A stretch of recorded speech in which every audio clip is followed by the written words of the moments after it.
Hello, friends. Molly Pontadith here, CEO of the SOAR Community Network and co-founder of the SOAR Community Nebula. Our goal this year is to bring to you 1,000 champions of change and community builders. And today I'm delighted to bring to you my friend, Teresa Grosbois. Thank you so much for being with us, Teresa. It's my pleasure, Molly. Thank you so much for having me.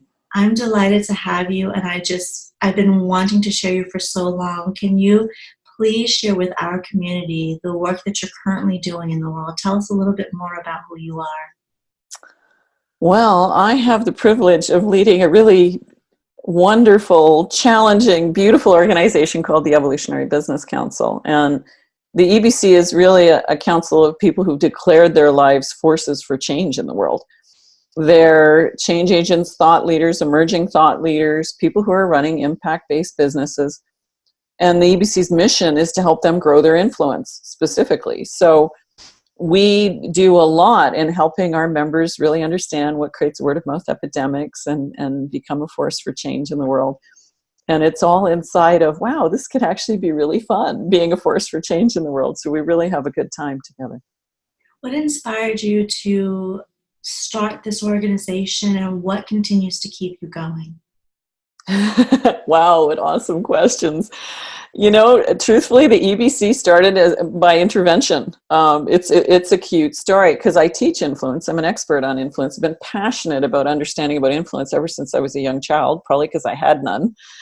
And one day I brought together a lot of my favorite speakers and trainers, a lot of people I mastermind with, a lot of people that I was really inspired by, to do a big event in Calgary. We did this huge 3-4 day event in Calgary, and I thought, oh, wouldn't it be fun? Let me spring for a couple condos up in the mountains and take everybody up there, and we can mastermind together after the event. So as a treat for all the speakers, I gave everybody a weekend in the Canadian Rockies. And so the event ended, and we're all sitting around that night having wine, beer, tea, and out of my mouth pops the phrase, boy, someday when I'm influential enough, I'd love to start an organization for all the emerging thought leaders out there who really don't understand how influence works, to really help them become more influential so they can really be forces for change in the world. And everybody in the room started laughing.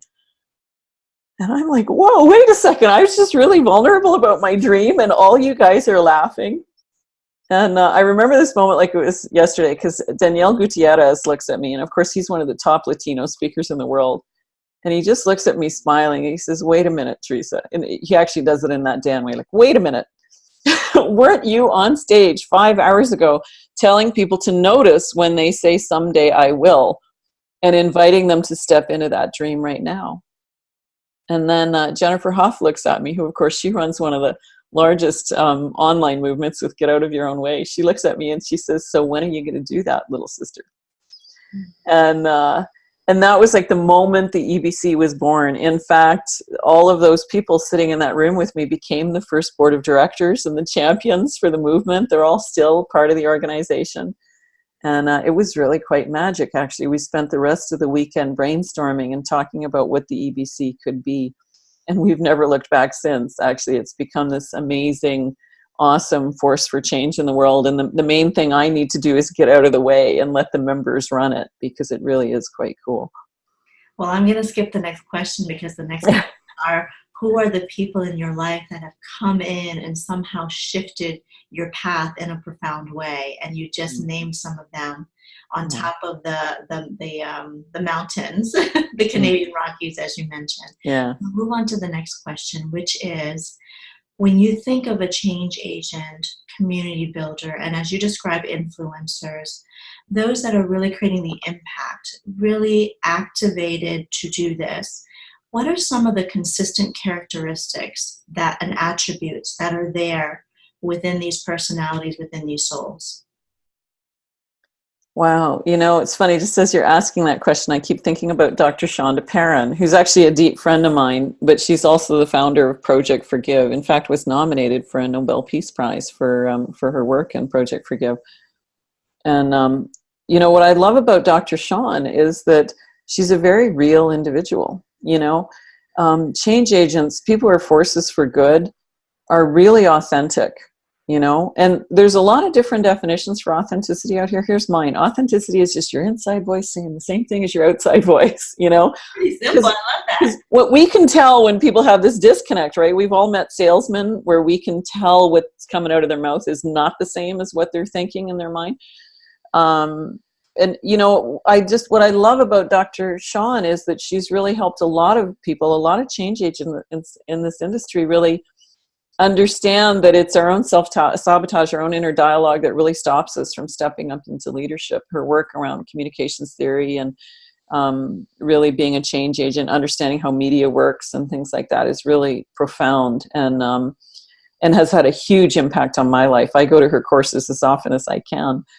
And I think she embodies a lot of the characteristics of what a change agent is. You know, a lot of good people, everyday heroes out there, stop themselves from stepping into leadership and stop themselves from stepping into really being a force for good in the world because their own self-sabotage takes them out, right? They think I'm not good enough, I'm not strong enough, I'm not smart enough, nobody's going to listen to me anyway. We all have a plethora of running mantras that we tell ourselves that stop us from stepping forward, you know, and real leaders learn to overcome that and do it anyway, you know, and I really admire people when I see that they've overcome whatever their own traps are so that they can actually step in and really leave a legacy for the world and do something that really matters.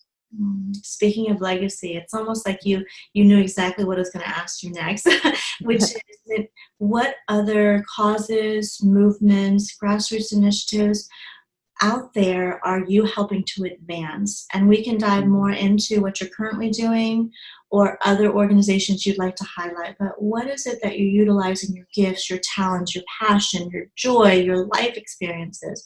How are you advancing other causes and movements? Well, beyond the ABC, I have a top 3 list. Can I give you my top 3 list? Please. So Project Forgive, top of the list, Dr. Sean's movement that I just talked about. She is really spreading the conversation of forgiveness being one of the most powerful skills we need in life so we don't stay stuck in the energy of breakdown. You know, forgiveness is one of the best gifts we give ourselves, right? So I love the work that she's doing around that. I think it's so advancing the conversation of what forgiveness is, because a lot of people mix up forgiveness with accountability. Like, if I forgive you, it means I'm making you not accountable for what you did. And really, when you really look at the definition of forgiveness, it has nothing to do with accountability. It just means I release my emotional attachment to what happened so I can lead a healthy, normal life. You still are responsible and accountable for whatever harm you've done, you know? And I think that's such a powerful conversation. My second would be the work Charles Mooley is doing in Africa. He has adopted over 7,000 children, street children from Kenya now. And has actually, his eldest children are now in university. He's built schools and orphanages all in northeast Kenya. The government actually gives him free land, desert land that's useless, and he builds big greenhouse operations that provide jobs for all the people in the local area. And they use the profit from the greenhouse organizations to support the schools. So he has a huge movement of people in Kenya, now people all over the world supporting his work, because he's reforesting large tracts of desert into usable land, providing thousands of jobs and sending thousands of kids to school. And he's now raising money to build a university so that his high school graduate children can go to university. So I'm just a massive fan of the work that Charles Mooley does. You can Google Mooley Children's Foundation if you want to find out more about them. And my third, and if I give you my third, would be the project that a number of us EBC members are doing in Costa Rica. A lot of us have gotten together, and it's kind of an informal project we're doing, but we're building an intentional, sustainable, transformational community in Costa Rica. It's called Vista Mundo. And the idea is that we're going to live as much as possible. Like, we're not going to be Nazis about it and force everybody to live by a certain set of rules, but we're going to the greatest extent possible, live by principles of sustainability. And we're going to build the community around a shared retreat center where different types of workshops are held to teach transformational principles inside of business, inside of health, inside of entrepreneurship, whatever topic you might want to consider. But have people really understand the principles of success, how to overcome your own self-sabotage in these different areas. So amazing. Well, I just have a couple more questions. I'm going to have more time to learn more about that, especially that last point that you just shared. We Oh. might have you come back and share more about that. The next question that I have is, when things have been rough and tough and difficult, is there a mantra, a motto, a philosophy, or a quote that you can share with our community that helps to ground you? Wow, I have so many, actually. I'm a huge fan of Abraham Hicks. I listen to Abraham Hicks every morning, especially if I'm having trouble, getting myself in a positive mindset. I chant every morning. And I have 3 or 4 different chants I do. But I think the biggest practice I do throughout my day is I do little like 1-minute meditations. So when I feel myself getting stressed or going off, if it's really bad, I distract myself. Like I'll just look out the window and look at a tree and say, "Oh, you're my favorite tree," or "You're my favorite flower," and or I'll just stop for a moment and just take a deep breath, let my mind go to complete stillness, and just ask my inner guidance, what's next? Instead of worrying about the overwhelm of, oh my gosh, I'm leading a huge organization that has 300 members and they all have 50 different projects they want to do, and I've got 80 million priorities and everybody wants a piece of my time, and how do I manage all this? And let me just stop and take a deep breath and ask my inner intuition what's next. And I think for me, those are some of the most powerful rituals of my day, to just like slow it all down so that everything can speed up again. What would a better world look like through your eyes? Mm, I love that question. I think a better world is one where we're all living from a place of intention instead of a place of default. There's still so many people out there living on autopilot, and their own negative self-talk is actually what's taking them out of really living a full-on life. It's amazing how much research there is out there now showing that as human beings, we invent our biggest self-sabotaging beliefs when we're first learning language, in our very first failures of our lives. We tell ourselves stuff like, I'm not good at sports, I'm not good at speaking in public, mine, big one for me, I'm too small to play with the big kids. I can actually remember when I invented that one, right? As the youngest of a really big family, that kind of stuck with me. And, I think people really transform when they understand that a lot of what's running our lens of how we look at life was invented by a 2 or 3-year-old version of ourselves. And when we can fall in love with that little inner child who created that, and thank them for just trying to protect us, but not have them be the one that's driving the bus. I talk to little Tessie all the time. That's my nickname for my inner child, because that was one of my favorite nicknames as a child. And now Tessie gets to be in charge of fun. She gets to come on stage and crack jokes when we're speaking in front of 1,000 people, but it's not her job to warn me or start screaming, "We're too small to play with big kids," when I walk out on stage and see an audience of 1,000 people there. It's not her job to tell me I can't. It's not her job to get scared when I feel overwhelmed. It's her job to cheer me on and tell me I can do it. And it's her job to remind me to have fun and to breathe every day. And so when you give that little, a lot of this exercise I kind of modified from what I learned from Jennifer Huff, because Jennifer Huff does some brilliant work around just changing your operating system. I love her work there. She talks about giving your ego a new job description. And so there's kind of a convergence between Jennifer's work and my work there. And I asked her permission. I said, "Can I call that Give Your Inner Child a New Job Description?" And she said, "Sure, go for it." So we talk about that a lot in the Evolutionary Business Council, about, just give your inner child a new job description, and have you change your relationship with that core of you that actually created a lot of those beliefs when you were very young. That maybe belief that you weren't a healthy individual, or a belief that you weren't talented at certain things or whatever, and get that little inner child inside of you to start being your cheer squad. It's amazing how your life would shift if everyone did that. And that, to me, that's what a transformed world looks like, when people live from that place. I love it so much. All of our inner childs can come out and play in that playground. It's beautiful. Yeah. All right, we're coming to the close now, and my last question is, how can our community personally support you personally?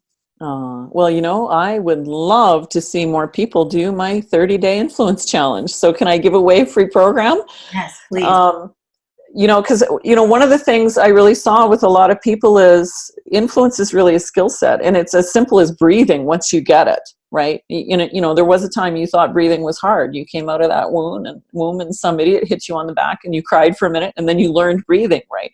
And you never went through the day saying, oh my God, I have to breathe 24 hours today. Where will I find the time? Influence is like that. Once you master it, it doesn't consume time. It's simply a different paradigm by which you move through your day. So I created the 30-day influence challenge so good people like you're following could learn the basic concepts of influence and just shift their paradigm around how influence works. And it's 30 days of little 1-2 minute exercises you do every day. It's kind of like we build your muscle by flexing your muscle, right? So you can either do them by email, or there's a little video link if you want to listen to the video, and you just go through your day focusing on that thing. So if you want to sign up for the 30-day influence challenge, you can come to massinfluencethebook.com, massinfluencethebook.com, and there you can not only sign up for the 30-day influence challenge, but we'll give you a gift of the digital version of my book complimentary. We show you all the links where you can get copies of my book, and all the digital sites, Kindle, Kobo, iTunes, Amazon, all are complimentary. We keep that complimentary because I never want somebody to say, I can't afford the $20 for the hard copy, and have that as a reason that they don't become a force for change in the world. So we maintain the digital version as a free giveaway. So come get your copy of my book. Come join the 30-day influence challenge. And give yourself permission to step into your dreams, your really big dreams of being a force for change in the world, of really leaving a legacy with your life. Because your dreams are scarier to you than they are to anyone else, because they're your dreams. And there's nobody else out there more hardwired to live your dreams than you. So give yourself permission to try this challenge and read my book. It really will shift your life. Teresa, thank you so much for your time today. I am going to go sign up for that right away. In fact, you'll see very soon that I'm going to get my email. I really appreciate it. Beautiful. Thank you so very much. Thank you for being a part of my life. Thank you for all the incredible work that you're doing to influence the world in a positive way. It's been a joy. I'm so inspired by the work you're doing too, Mally. Thank you, because you really are a force for change in the world. And I think the members of your tribe, in terms of the SOAR community with Nebula, I think they're very lucky to have a leader like you. So it's been an honor and a privilege to be on your podcast here this morning. I appreciate you. For those watching, thank you so very much for being a part of our lives, for following us on this journey and learning from our incredible community builders and change agents. Please nominate yourself and those in your community making a difference. We'd love to feature them. Visit us at nebula.soarcommunitynetwork.com. Thank you, everyone. We'll talk to you soon.